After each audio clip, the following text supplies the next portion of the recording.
കോൺഗ്രസ്സിൽ ആരാ ഉള്ളത് വനിതാ കാൻഡിഡേറ്റ്? ഒരാളും ഇല്ല അവിടെ. കാരണം ഒരു സ്ത്രീ നിന്നാൽ അവർ ഉറപ്പായിട്ട് തോൽപ്പിക്കും. ആ സങ്കടം കേട്ട മാതിരി ഇപ്രാവശ്യം എന്നെ കൂടെ നിർത്താൻ പ്രധാനമന്ത്രി വന്നു. അച്ഛനന്ന് പാർട്ടി മാറിപ്പോയപ്പോൾ ഞാൻ കോൺഗ്രസ്സിൽ തന്നെ നിന്ന ആളാണ്. എന്നെ അച്ഛൻ ഒന്നും പറഞ്ഞില്ലല്ലോ. അച്ഛൻ്റെ അടുത്ത് പറഞ്ഞ് നീ നിൻ്റെ ഇഷ്ടം അനുസരിച്ച് നിൽക്കാം, ഞാൻ എൻ്റെ ഇഷ്ടത്തിന് പോകണം. എനിക്ക് നല്ല സപ്പോർട്ടുണ്ട് സ്ത്രീകളുടെ. അവരൊക്കെ വന്ന് കെട്ടിപ്പിടിക്കും, മോയ്ക്കും. അങ്ങനെയൊക്കെ ആകുമ്പോൾ നമുക്ക് തന്നെ മനസ്സിൽ എന്തൊരു സന്തോഷമാണെന്നറിയാം. പ്രായമായിട്ടുള്ളവര് മോളെ നീ പ്രാവശ്യം ജയിക്കും.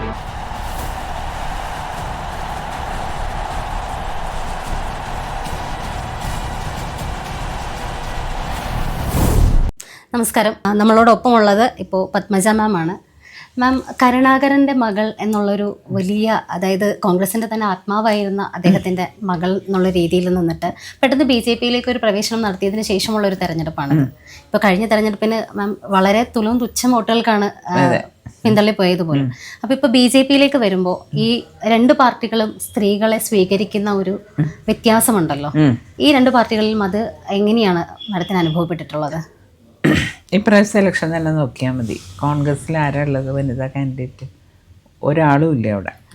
BJP-യിൽ മാത്രമേ വനിതാ കാൻഡിഡേറ്റ് വന്നിട്ടുള്ളൂ. അപ്പം തൃശ്ശൂരത്തെ കാര്യം ഞാൻ പറഞ്ഞു. ബാക്കിയുള്ള സ്ഥലത്തൊക്കെ അവിടെ ഇവിടെയൊക്കെ വന്നിട്ടുണ്ട്. പക്ഷെ അവർ ജയിക്കാൻ ബുദ്ധിമുട്ടാണ്. കാരണം ഒരു സ്ത്രീ നിന്നാൽ അവർ ഉറപ്പായിട്ട് തോൽപ്പിക്കും. അത് തന്നു എന്നൊരു പേരിന് തരും, എന്നിട്ട് അങ്ങോട്ടും ഇങ്ങോട്ടും അതിൻ്റെ ഉള്ളിൽ തന്നെ അടിയാണ്. ഒരു വിഭാഗം ഉടനെ എതിരാവും. അപ്പം ഞാനൊക്കെ തോറ്റേൻ്റെ പിന്നിലൊരു കാര്യം എനിക്ക് തോന്നിയത്, ഇവിടെ പലർക്കും മത്സരിക്കണം എന്നുണ്ടായിരുന്നു ഇതിൽ. അപ്പോൾ ഞാൻ ഒരു പ്രാവശ്യം ജയിച്ചാൽ പിന്നെ ആ സീറ്റ് ആർക്കും കിട്ടില്ല എന്നൊരു തോന്നലുണ്ടായി അവർക്ക്. അപ്പോൾ അടുത്ത് മത്സരിക്കാൻ നിൽക്കുന്നവരാണ് ഈ എന്നെ കാലുവാരിയ കൂട്ടത്തിലുള്ള ആൾക്കാർ. പിന്നെ ഇപ്പം തൃശ്ശൂർ എന്ന് പറഞ്ഞാൽ ഒരു ചെറിയ വിഭാഗത്തിൻ്റെ കയ്യിലാണ്, വലിയ ആൾക്കാരില്ല. പക്ഷെ അവർക്ക് പിന്തുണ മുകളിൽ നിന്നാണ്. അതുകൊണ്ടാണ് അവർ ആ കളി കളിക്കുന്നത്. ഉറപ്പായിട്ടും. അപ്പോൾ സ്ത്രീ പ്രാതിനിധ്യം ഇപ്പോൾ BJP-യിൽ വളരെ ശക്തമായിട്ട് തന്നെയുണ്ട്. ഇപ്പോൾ കഴിഞ്ഞ ദിവസം തന്നെ മോദി വരുന്നപ്പോൾ മാം ഏറ്റവും ഇതായിട്ട് കണ്ടപ്പോൾ മാമിനെ കയറ്റി നിർത്തിക്കൊണ്ട് അദ്ദേഹം മുന്നോട്ട് നിർത്തിക്കൊണ്ടുള്ളൊരു സീൻ നമ്മൾ ശ്രദ്ധിക്കേണ്ടായി. പക്ഷെ അതുമായിട്ട് ഞാൻ കൂട്ടി നോക്കിയപ്പോൾ വർഷങ്ങൾക്ക് മുന്നേ പ്രിയങ്ക ഗാന്ധി വന്നപ്പോൾ ഉള്ളൊരു സീനും കൂടെ നമ്മളിതോട് ചേർത്ത് വെച്ച് വായിക്കണം എന്ന് തോന്നി. ആ രണ്ട് കാര്യങ്ങളെ ഒന്ന് വിശദീകരിച്ച് പറയാം. ആ ദിവസം ഞാൻ അത്രയധികം സങ്കടപ്പെട്ടിരുന്നു. ഞാൻ അവരോട് പറഞ്ഞു, DC പ്രസിഡൻ്റൊക്കെ ഞാൻ ആണ് കയറി നിൽക്കേണ്ടത്, ഇത് എൻ്റെ കോൺസ്റ്റിറ്റ്യുവൻസിയാണ്. അപ്പം ഉടനെ DC പ്രസിഡൻ്റ് എൻ്റെ അടുത്ത് പറഞ്ഞു, ഇതൊന്നും ഞങ്ങളുടെ ഇതിനാണ് ചെയ്യണത്, ചേച്ചിയുടെ ഇഷ്ടത്തിന് ചെയ്യാൻ വെച്ചാൽ ഞങ്ങളൊക്കെ മാറി നിൽക്കാം. അപ്പോൾ ഞാൻ പിന്നെ വഴക്കിടാനൊന്നും പോയില്ല. സ്ഥാനാർത്ഥി വേണ്ട. അവിടെ പ്രതാപനാണ് കയറി നിന്നത്. എന്നിട്ട് റൗണ്ടൊക്കെ കഴിഞ്ഞ് ഞാൻ സ്റ്റേജിലിരിക്കുക. അപ്പോഴെങ്കിലും എൻ്റെ പേര് ആദ്യം ഒന്ന് പറയണ്ടേ, കാരണം എൻ്റെ ആൾക്കാരാണ് അവിടെ വന്നിട്ടുള്ളത്, ഇവിടുത്തെ പാർട്ടിക്കാർ. അതിന് പകരം എൻ്റെ 5ാമത്തെ പേരായിട്ടാണ് വിളിച്ചത്. അന്ന് ഞാൻ എത്രമാത്രം സങ്കടപ്പെട്ടു. ഞാൻ ആരോടും സങ്കടം പറഞ്ഞാൽ ഞാൻ ഭയങ്കര ദൈവവിശ്വാസിയാണ്, പ്രത്യേകിച്ച് ഗുരുവായൂരപ്പൻ്റെ ഭക്തിയാണ്. അപ്പോൾ അതുകൊണ്ട് ഞാൻ ദൈവത്തിനോട് മാത്രം സങ്കടം പറഞ്ഞു. ആ സങ്കടം കേട്ട മാതിരി ഇപ്രാവശ്യം എന്നെ കൂടെ നിർത്താൻ പ്രധാനമന്ത്രി വന്നു. പ്രത്യേകിച്ച് എന്നിട്ട് ഞാൻ ഇത്തിരി ബാക്കിൽ നിൽക്കുമ്പോൾ എന്നെ പിടിച്ച് മുമ്പിൽ നിർത്തി. ഇത് പത്മയുടെ കോൺസ്റ്റിറ്റ്യുവൻസി അല്ലേ എന്ന് ചോദിച്ചു. ഞാൻ പൊതുവെ അങ്ങനെ ഇടിച്ചു പോകാൻ വേണം. അപ്പോൾ എനിക്ക് സത്യം പറഞ്ഞാൽ അവിടെ നിന്ന് കരയണം എന്ന് തോന്നി. കാരണം ഇത്രയും ഒരു അംഗീകാരം ഒരു വനിതയ്ക്ക് കൊടുക്കുക എന്നൊക്കെ പറയുമ്പോൾ അദ്ദേഹത്തിൻ്റെ നല്ല മനസ്സും കൂടിയാണ് ഞാൻ അവിടെ കണ്ടത്. ഉറപ്പായിട്ടും അത് ഈ ഒരു പാർട്ടിയിൽ നിന്ന് മാത്രം കിട്ടുന്ന ഒരു.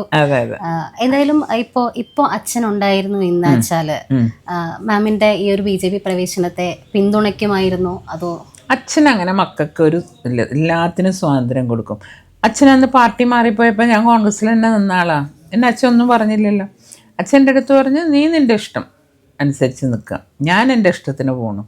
നമ്മളൊക്കെ ഓരോ വ്യക്തികളാണ്, അല്ലാണ്ട് മക്കളായി പോയതുകൊണ്ട് ഇതൊന്നും ആക്കണ്ട പറഞ്ഞാൽ അച്ഛൻ ഭയങ്കര സ്വാതന്ത്ര്യം തരുന്നു. അതുകൊണ്ട് എനിക്കൊന്നും ഇപ്പോഴായാലും അച്ഛനെ സപ്പോർട്ട് ചെയ്ത് തന്നെ, ഇതാണോ നിനക്ക് നല്ലത്, ശരി ആയിക്കോ. ആ ഒരു പാർട്ടിയിൽ നിന്നുള്ള ആ വിടവാങ്ങലിന്റെ ആ ഒരു ദിവസം, ആ ദിവസത്തിന് ശേഷം ഇങ്ങോട്ട് കോൺഗ്രസ് പ്രവർത്തകരിൽ നിന്നുള്ള ഒരു പെരുമാറ്റം എങ്ങനെയാണ്? പഴയ സുഹൃത്തുക്കളൊക്കെ ഒരു അകലം പാലിച്ചിട്ടുണ്ടോ അതോ?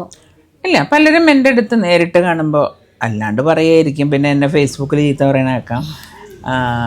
അതവർക്ക് ഒന്നാമത്തെ കാര്യം, അവർക്ക് എന്താ പറയുക, സങ്കടം കൂടിയിട്ടുള്ള ഒരിതല്ലേ. അപ്പോൾ അതിൽ എന്നെ എത്രയൊക്കെ എന്നെ ഹേർട്ട് ചെയ്യാമോ ഹേർട്ട് ചെയ്തിട്ടുണ്ട്. പക്ഷെ എനിക്കൊന്നും തോന്നിയിട്ടില്ല. കാരണം അവർക്കറിയില്ലല്ലോ എല്ലാ സത്യങ്ങളും ഞാൻ അനുഭവിച്ചത്. ഇവിടുത്തെ തൃശ്ശൂരുകാരും എന്നെ പറയില്ല കേട്ടോ, കോൺഗ്രസ്സുകാർ അവരെല്ലാം കണ്ടിട്ടുണ്ട്. ഞാൻ എത്രമാത്രം സങ്കടപ്പെട്ടു എന്ന്. അതുകൊണ്ട് അവരെ നിന്നൊന്നും എനിക്ക് ഒരിതും വന്നിട്ടില്ല. പിന്നെ ഇപ്പോഴും വലിയ നേതാക്കന്മാരെ അല്ലത് എന്നെ കണ്ട ഭയങ്കര സ്നേഹവും ഇതൊക്കെ ആയിട്ട്, കാരണം അവർക്ക് കരുണാകരനെ മറന്ന് മുന്നോട്ട് പോകാൻ പറ്റില്ല. പിന്നെ ഞാനും പാർട്ടിയിൽ ഉറച്ചു നിന്ന ആളാണ് എന്നും. എൻ്റെ അച്ഛൻ പോയപ്പോൾ പോലും പാർട്ടി വിട്ടു പോയില്ല. അന്ന് ഞാൻ കോൺഗ്രസ്സിൽ നിന്നു. അപ്പോൾ എത്രമാത്രം ഞാൻ സഹിക്കാണ്ടാണ് ഈ പാർട്ടിയിൽ നിന്ന് പോയത് എന്നുള്ളത് അവർക്കറിയാം. അതുകൊണ്ട് എനിക്ക് അതിലൊന്നും വലിയ പ്രശ്നമില്ല. എന്തായാലും ഒരു സ്ത്രീ എന്ന നിലയിൽ കേൾക്കാവുന്നതിന്റെ അപ്പുറമാണ്. പിതൃത്വത്തെ പോലും ചോദ്യം ചെയ്തുകൊണ്ടുള്ള ഹരാസ്മെന്റുകൾ വന്നു, കുറെ കമന്റുകൾ ആ ഒരു സമയത്ത് വന്നു. അപ്പോൾ മാഡം പക്വമായിട്ട് തന്നെയാണ് അതിനെ നേരിട്ടത്. എന്തായാലും ഈ ഒരു തൃശ്ശൂരില് ഈ പ്രാവശ്യം ഉറപ്പായിട്ടും പിടിക്കും എന്നുള്ളൊരു പ്രതീക്ഷ മൊത്തത്തില് നമ്മൾ ഇപ്പോൾ പബ്ലിക് ഒപ്പീനിയൻ എടുക്കുമ്പോഴാണെങ്കിലും നമുക്ക് കിട്ടുന്നുണ്ട്. അപ്പോൾ BJP അധികാരത്തിലേക്ക് വരും എന്ന ഒരു ദിവസം സ്വപ്നം കാണുന്നുണ്ടാകും ഉറപ്പായിട്ടും. BJP കേരളം ഭരിക്കുന്ന ഒരു രീതിയിലേക്ക് ഉയർന്നു വരാൻ BJP ഒരു 5 കൊല്ലം കഴിഞ്ഞാൽ BJP ഇവിടെ ഭരിക്കും. ഇപ്പോൾ ശശി തരൂർ കഴിഞ്ഞ ദിവസം ഒരു കാര്യം പറയുണ്ടായി, BJP CPM ഡീല് വെച്ചിട്ടാണ് നടക്കുന്നത്. അതായത് CPM-ഉം BJP-യും തമ്മിൽ കൃത്യമായിട്ട് ഡീലോട് കൂടിയായിട്ടാണ് മുന്നോട്ട് പോകുന്നത്. അപ്പോൾ തോപ്പിക്കുന്നതും അങ്ങനത്തെ കുറച്ച് കണക്കുകളൊക്കെ അദ്ദേഹം പറയണ്ടായി. ആ ഒരു പരാമർശത്തെ എങ്ങനെയാണ് നോക്കിക്കാണുന്നത്? അത് ഈ തോൽവി മണക്കുമ്പോഴാണ് ഇവരിതൊക്കെ പറയുക. ഇവിടെ എനിക്കങ്ങനെ ഫീൽ ചെയ്തിട്ടില്ല. ആരും എന്നെ ഇവിടെ സഹായിക്കാനൊന്നുമില്ല. നമ്മളും പിന്നെ പറഞ്ഞാൽ കുറച്ച് കോൺഗ്രസ്സുകാരുണ്ട് പലരും, അവർ രഹസ്യമായിട്ട് എന്നോട് പറയും, ചേച്ചി ഇപ്രാവശ്യം ഞങ്ങളുടെ വോട്ട് ചേച്ചിക്കുക. അതെന്തൊക്കെയായാലും ആ പഴയ ആത്മബന്ധം മറക്കാൻ പറ്റാത്ത കുറേ ആളുകളുണ്ട്. അല്ലാണ്ട് LDF-ന്റെ എനിക്ക് തോന്നിയിട്ടില്ല കേട്ടോ. LDF-ന്റെ ഭാഗത്ത് എനിക്കൊരു സപ്പോർട്ടും കിട്ടും. ഇങ്ങനെ ഒരു ഡീല് മുന്നോട്ട് വെച്ചുകൊണ്ടാണ് ഇപ്പോ ശശി തരൂരിന്റെ ഭാഗത്ത് നിന്നാണെങ്കിലും ഇപ്പൊ 2ാമത്തെ തവണയാണ് ഇങ്ങനെ ഒരു പരാമർശം ഉണ്ടാവുന്നത്. അപ്പൊ മൊത്തത്തിൽ ഞാൻ എന്നിട്ട് എനിക്കെന്നെ സംശയം തോന്നിട്ട് ഞാൻ പ്രസിഡന്റിനോട് ചോദിച്ചു, അങ്ങനെ വല്ലതും ഉണ്ടോ? അയ്യോ എന്റെ പത്മജ ഇല്ലിന് പത്മജയും കൂടി പറഞ്ഞോ എന്ന് പറഞ്ഞു എന്റെ അടുത്ത്. ഞാൻ പറഞ്ഞു അങ്ങനെയാണ് ഇവര് പറയണതേ. അപ്പൊ പിന്നെ ഒരു നമ്മള് പറയില്ലേ 10 പ്രാവശ്യം നുണ പറഞ്ഞാൽ അത് സത്യമായിട്ട് തോന്നുന്നു. അതായത് ശശി തരൂർ കണക്കുകൾ നിരത്തിക്കൊണ്ട് പറയുന്നത് CPM-ന് ഇക്കുറി കോൺഗ്രസ് പിടിച്ചു കഴിഞ്ഞാൽ CPM-ന് തിരിച്ചു വരാൻ പറ്റില്ല, കോൺഗ്രസ് ജയിക്കാണ്ടിരിക്കണം. അപ്പോ BJP-ക്ക് അധികാരത്തിൽ വരണമെങ്കിൽ CPM-നെ ഈ പ്രാവശ്യം കൂടി CPM-നെ കയറ്റണം. അങ്ങനെ എന്തൊക്കെയോ ഡീലുകൾ കൃത്യമായിട്ട് കണക്കുകൾ നിരത്തിക്കൊണ്ടാണ് അദ്ദേഹം പറയുന്നത്. അപ്പൊ മാം പറഞ്ഞ പോലെ 10 തവണ നുണ പറയുന്നത് ഇതുപോലെ കണക്കുകൾ നിരത്തിക്കൊണ്ടാകുമ്പോൾ ആൾക്കാർ വിശ്വസിക്കും.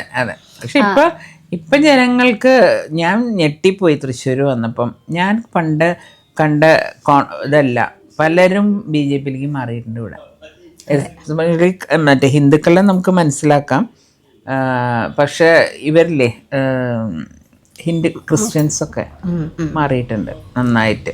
എഡ്യൂക്കേറ്റഡ് ക്ലാസ്സാണ് കൂടുതൽ മാറിയിട്ടുള്ളത്. അപ്പോൾ വളരെ വ്യത്യാസം ഉണ്ട് പണ്ടത്തേനേക്കാൾ. ഇവിടെ ഒരു മതന്യൂനപക്ഷങ്ങൾക്ക് ഇപ്പൊ BJP എന്ന് പറയുന്ന ഒരു പ്രസ്ഥാനത്തെ ഏറ്റവും കൂടുതൽ താറടിക്കാൻ ശ്രമിച്ചിട്ടുള്ളത് ഇതുപോലെ കാസ്റ്റിന്റെ ഒരു ഇത് വെച്ചിട്ടാണ്. അപ്പൊ മതന്യൂനപക്ഷങ്ങൾക്ക് മാം കൊടുക്കുന്ന ഒരു ഉറപ്പ് എന്താണ് ഇവിടെ തൃശ്ശൂർ? അല്ല, ഞാൻ പറഞ്ഞത് നിങ്ങൾക്ക് എന്താവശ്യത്തിനും നിങ്ങൾക്ക് എന്തെങ്കിലും പ്രശ്നം വന്നാൽ ഞാൻ നിങ്ങളുടെ കൂടെ ഉണ്ടാവും. അത് ഇപ്പോഴത്തെ ഒരു ബന്ധമൊന്നും അല്ലല്ലോ, എൻ്റെ അച്ഛൻ്റെ കാലത്തുണ്ടായ ബന്ധങ്ങളാണ്. അതിൽ ഇപ്പോൾ ക്രിസ്ത്യൻ കമ്മ്യൂണിറ്റിയിലായിരുന്നു അച്ഛന് ഏറ്റവും അധികം സ്വാധീനമുള്ളത്. കാരണം അവരുടെ അപ്പനും അപ്പാപ്പനൊക്കെ ആയിട്ട് അച്ഛൻ നല്ല ബന്ധമാണ്. അപ്പോൾ ഞാൻ പറയുമ്പോൾ അവർക്കതൊരു വിശ്വാസമുണ്ട്, ലീഡറുടെ മകളല്ലേ, വാക്ക് തെറ്റിക്കില്ല എന്നുള്ള. എനിക്ക് പറ്റുന്ന കാര്യങ്ങളെ ഞാൻ ചെയ്യാൻ പറ്റും എന്ന് പറയുള്ളൂ. പറ്റാത്ത ഞാൻ പറയും എനിക്ക് ട്രൈ ചെയ്ത് നോക്കാം, അല്ലാണ്ട് ഞാൻ ഉറപ്പ് പറയില്ല. അറിയുന്ന ഉറപ്പുള്ള കാര്യങ്ങൾക്ക് വേണ്ടി ഞാൻ പിന്നാലെ പോവുകയും ചെയ്യും. ഇവിടെ ഇപ്പോൾ പറഞ്ഞതുപോലെ തന്നെ ലീഡറുടെ മകൾ ആ ഒരു വിശ്വാസം അല്ലെങ്കിൽ ആ ഒരു പേരിൽ തന്നെയാണ് ഇപ്പോഴും നിൽക്കുന്നത്. അപ്പോൾ ലീഡറുടെ മകൾ BJP-യിലേക്ക് വന്നു എന്ന് കരുതിയിട്ട് ഇപ്പോൾ കാൻഡിഡേറ്റ് ആയിട്ട് മത്സരിക്കുമ്പോൾ ലീഡറുടെ മകൾ എന്നുള്ള രീതിയിൽ വേണോ ആളുകൾ നോക്കിക്കാണാനായിട്ട്, അതോ സ്വന്തമായിട്ടൊരു വ്യക്തിത്വം ഈ പാർട്ടിയിലേക്ക് ഉണ്ടാക്കിയെടുത്തു എന്നുള്ളൊരു വിശ്വാസം ഉണ്ടോ? ഇപ്പൊ BJP ഉണ്ടാക്കിയെടുത്താലും ലീഡറുടെ മകൾ എന്ന് എല്ലാവരും പറയുള്ളൂ. ഞാൻ എത്രമാത്രം എൻ്റെ കഴിവ് കാണിക്കാൻ നോക്കിയാലും ആൾക്കാർ പറയണത് എന്ത് വന്നാലും ലീഡറുടെ മോളല്ലേ എന്ന് പറയും. ഞാൻ സ്വന്തമായിട്ട് ചെയ്താലും പറയും ലീഡറുടെ മകളല്ലേ, അപ്പം ആ കഴിവ് കിട്ടാണ്ടിരിക്കുകയെന്ന് ചോദിക്കും. അപ്പം എന്തായാലും അങ്ങനെയാണ്. അപ്പം എനിക്ക് അച്ഛൻ്റെ മോളെന്ന് പറയുന്നത് തന്നെ ഇഷ്ടം, അത് തന്നെയാണ് ഇഷ്ടം. എന്തായാലും BJP എന്ന് പറയുന്ന ഒരു പാർട്ടിയിലേക്ക് വന്നത് കോൺഗ്രസ് പത്മജയെ മാമിനെ ഒരുപാട് ഉപയോഗിച്ചു, പക്ഷെ ഉപേക്ഷിച്ച് കളഞ്ഞു, അല്ലെങ്കിൽ ഉപയോഗിച്ചു പക്ഷെ ഉയർത്തിക്കൊണ്ട് വന്നില്ല എന്നുള്ളൊരു ആ ഒരു വാക്കിൽ തന്നെ ഉറച്ചു നിൽക്കുന്നുണ്ട്. കാരണം കരുണാകരൻ്റെ മകൾക്ക് ഒരു പോസ്റ്റ് കൊടുത്തില്ലെങ്കിൽ കോൺഗ്രസ്സുകാർ തന്നെ അടയും എന്നുള്ളൊരു തോന്നൽ വന്നുകൊണ്ട് ഓരോ പോസ്റ്ററൊക്കെ തരും. പക്ഷേ ഇലക്ഷന് നിർത്തിയ ഞാൻ ഒന്നാമത്തെ കാര്യം ഈ 2 പ്രാവശ്യം നിന്നപ്പോഴും LDF വേവ് ഉണ്ടായിരുന്ന സമയമാണ്. ആ വേവിൽ പോലും ഞാൻ 940 വോട്ടിനെ തോറ്റിട്ടുള്ളൂ. എനിക്കൊന്ന് കേരളത്തിലെ ഏറ്റവും കുറവ് വോട്ടിന് തോറ്റ കോൺഗ്രസ്സിൽ ഞാനാണ്. എന്നാൽ അതൊന്നും അവർ അംഗീകരിക്കില്ല.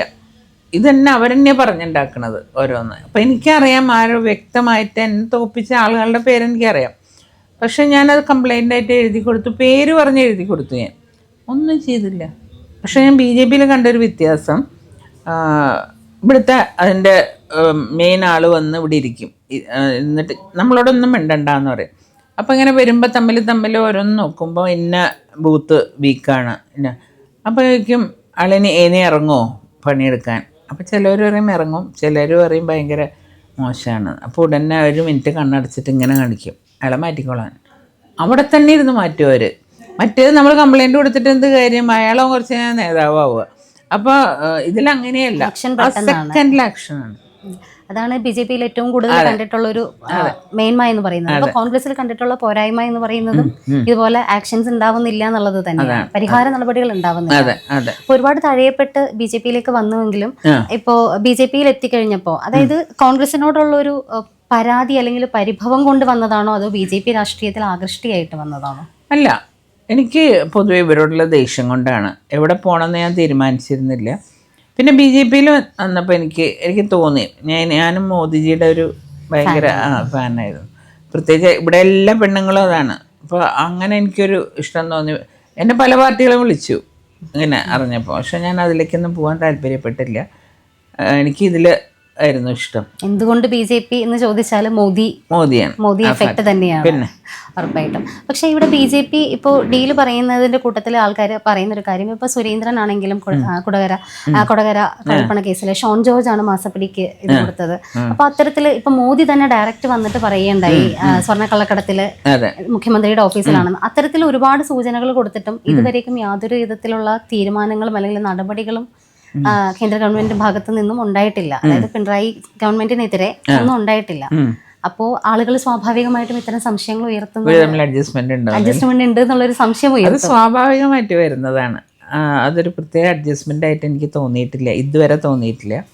ഇനി അവസാന നിമിഷം ഉണ്ടോയെന്നുള്ളത് എനിക്കറിയില്ല. കാരണം ഞാൻ അത് നോക്കാറില്ല. ഞാൻ നമ്മുടെ വോട്ടുകൾ പിടിക്കുക, നമ്മുടെ ആൾക്കാരുടെ അടുത്തെത്തുക, സംശയമുള്ള ആൾക്കാരുടെ അടുത്ത് ഞാൻ പോയി ചോദിക്കും വോട്ട്. അപ്പോൾ എല്ലാവരും പറയും ഇവിടെ വന്നിട്ട് കാര്യമില്ല. ഞാൻ പറയും എന്നാലും ഞാൻ പോയി ചോദിക്കുമ്പോൾ ഒരു പാവം തോന്നിയെങ്കിലോ എന്ന് വെച്ചിട്ട് എന്തെങ്കിലും വെച്ചിട്ട് ഞാൻ ഉറപ്പായിട്ട് പോവും. അതെ, അപ്പോൾ ഡീലിങ് കാര്യങ്ങളൊക്കെ പറയുന്നതിനോട് നമ്മൾ നോക്കേണ്ട കാര്യമില്ല. നമ്മൾ തൃശ്ശൂർ ലീഡറുടെ മകളായിട്ട് നിന്ന് ആ രീതിയിൽ തന്നെ മുന്നോട്ട് പോകാനാണ് താല്പര്യം. ഇവിടെ പല കാര്യങ്ങളിലും കൃത്യമായ വ്യക്തമായ തെളിവുകളുള്ള, അതായത് ഈ സർക്കാരിന് താഴെ ഇറക്കാവുന്ന ഒരുപാട് കാര്യങ്ങൾ കേന്ദ്ര സർക്കാരിന് ചെയ്യാമായിരുന്നു, BJP ചെയ്യാമായിരുന്നു. അത് ചെയ്യാണ്ടിരിക്കുമ്പോഴാണ് ആളുകൾക്കിടയിൽ ഇത്തരത്തിലുള്ളൊരു അവരങ്ങനെ ഒന്നും നോക്കിയിട്ടല്ല കേട്ടോ ചെയ്യണത്. അവരാലോചിക്കുന്നൊരു കാര്യം എന്താണെന്ന് വെച്ചാൽ നമ്മളിനി ഇവരാരും പൊതുവെ അത്രമാത്രം തെളിവുണ്ടെങ്കിലേ അവർ ഇതാവുള്ളൂ. പക്ഷെ അങ്ങനെ ഉണ്ടെങ്കിൽ പിടിച്ച് ഇതാക്കുകയും ചെയ്യും. അപ്പോൾ അവർക്ക് വ്യക്തമായ തെളിവുകൾ കിട്ടിയിട്ടുണ്ടാവില്ലായിരിക്കും. കിട്ടിയിട്ടില്ലെങ്കിൽ അവർ ചെയ്യില്ല. ഉറപ്പായിട്ടും തെളിവുകളുടെ അഭാവത്തിലാണോ ഇപ്പോൾ ലാവ്ലിൻ കേസ് ഉൾപ്പെടെ ക്രൈം നന്ദകുമാർ പുറത്തു കൊണ്ടുവന്നൊരു കാര്യമാണ് ലാവ്ലിൻ കേസ്. അത് ഉൾപ്പെടെ 8ഓളം തവണ മാറ്റിവെച്ച്, പല തവണകളിലായിട്ട് മാറ്റിവെച്ച്, കൊല്ലങ്ങളായിട്ട് മാറ്റിവെച്ചുകൊണ്ടിരിക്കുകയാണ്. അപ്പോൾ അതിനൊക്കെ ഇപ്പോൾ ആരുടെയോ സപ്പോർട്ട് അങ്ങ് കേന്ദ്രത്തിൽ നിന്നുണ്ടെന്നുള്ള രീതിയിലും ഇല്ല, അങ്ങനെയൊന്നുമില്ല. എന്തുകൊണ്ട് ഇതുവരേക്കും ഇത്രയും ആരോപണങ്ങൾ ഉയർന്നിട്ടും സംസ്ഥാന സർക്കാരിനെതിരെ പിണറായിനെ ആരാണ് സഹായിക്കണമെന്ന് പിണറായി തന്നെ പറയേണ്ടി വരും. നമുക്കറിയില്ല സത്യം പറഞ്ഞാൽ. ഉറപ്പായിട്ടും ഇവിടെ മൊത്തത്തിൽ എങ്ങനെയുണ്ട് ഗ്രൗണ്ട് ലെവലിലേക്ക് ഇറങ്ങി പ്രവർത്തിക്കുമ്പോൾ? എനിക്കറിയാത്ത ആൾക്കാരില്ലല്ലോ ഇവിടെ. എത്ര കൊല്ലം കുട്ടിക്കാലത്തും അത് കഴിഞ്ഞ 15 കൊല്ലമായിട്ട് ഇവിടെ തന്നെയാണ് ഞാൻ. അപ്പം അതുകൊണ്ട് എനിക്ക് ഓരോരുത്തരെയും പേരെടുത്ത് വിളിക്കാനുള്ള ഒരു സ്വാതന്ത്ര്യം. ചിലർ പറയും ചേച്ചി ഞങ്ങൾ കഴിഞ്ഞ പ്രാവശ്യം ചേച്ചിക്ക് എതിരെ വോട്ട് ചെയ്താട്ടോ BJP-ക്കാർ. പക്ഷെ അവർക്ക് ആ തുറന്ന് പറയാനുള്ള ആ ഒരു മനസ്സുണ്ടല്ലോ, അത് സമ്മതിച്ചു കൊടുത്താലേ പറ്റുള്ളൂ. നമ്മുടെ ആൾക്കാർ അങ്ങനെയല്ല. പണ്ട് ഞാൻ എതിര് നിൽക്കുമ്പോഴും പറയും ഞങ്ങൾ ചേച്ചിക്കാട്ടോ വോട്ട് ചെയ്തതെന്ന്. എനിക്കെല്ലാം വോട്ട് ചെയ്തതെന്ന് എനിക്കറിയേ പറയുമ്പോൾ.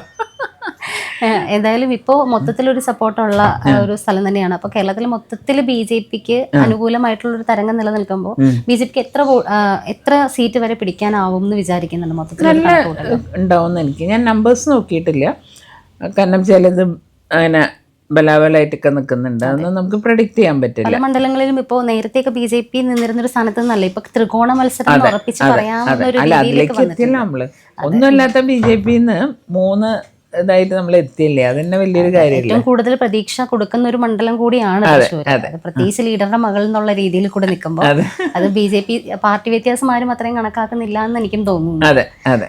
ഇപ്പോ പാർട്ടി ഈ പാർട്ടിയിലേക്ക് വന്നപ്പോൾ ഉള്ള അല്ലെങ്കിൽ മറ്റേ പാർട്ടിയിൽ ചില കോൺഗ്രസ്സുകാരെ സ്നേഹം കാണിക്കുന്ന കാണുമ്പോ തോന്നി ഞാൻ മാറിയത് ഇവർ അറിഞ്ഞില്ലേ പോയത്.